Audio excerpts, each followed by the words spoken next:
Hello, lovely people around the world.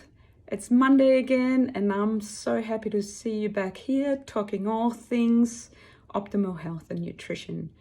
Today's topic is the second brain.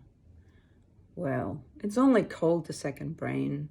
The real name for it is the enteric nervous system, and that sits within our intestines. But because there are so many neurons and nerve endings there, that's why it's called the second brain. So it's a really fascinating area, our gut, right? Our intestines. We've got trillions of bacteria in there, and yeah, it freaks out some of us, I understand. But really, these bacteria are very important for our health. The good bacteria are important for our digestion of our food. Talked about it last week. They affect inflammation, and they also produce chemicals that make us full or hungry. So, it's worth looking after them. And we know that there are foods that are really beneficial for our bacteria.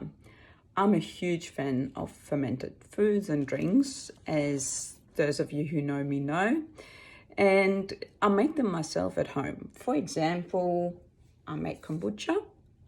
This is the store-bought bottle, but really inside is my homemade kombucha. And it's not hard and not expensive at all to make it yourself, but you can buy it in the shop as well if you want to.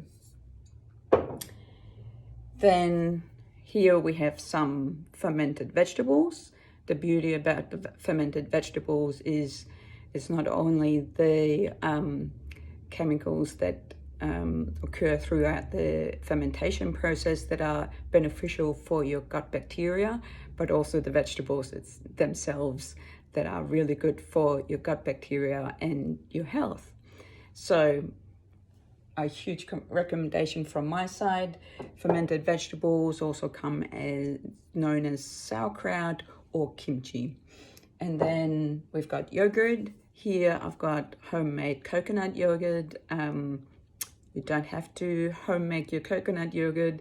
It is very simple and very easy, but you can also buy it in store, and you can also obviously use any other alternative of a yogurt. As with all things, I definitely recommend you to keep a balance.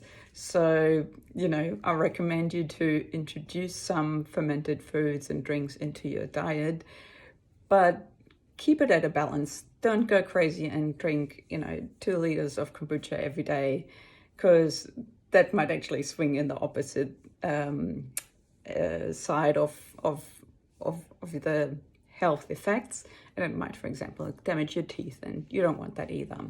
So keep a balance. But if you're currently not using or taking or eating any foods that are fermented, I really encourage you to try at least one new fermented vegetable or drink or food, and let me know what you think. In addition, there's also probiotics, which, as the name says, has actually bacteria in there, and you can buy them in the health food store or in your chemist or at the pharmacy. And I really take them when I don't feel well and when I travel. I always take probiotics with me because I know that my diet might not be optimal. It might be harder to find fermented food, so I'll go and grab those probiotics and take them with me.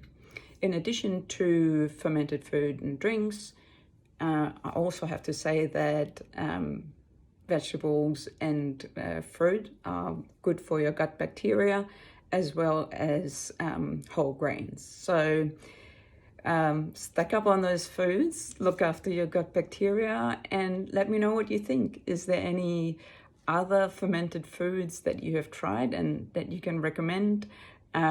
What's your experience? What are you keen to try? How do you feel about it? Looking forward to hearing from you and wishing you an awesome week.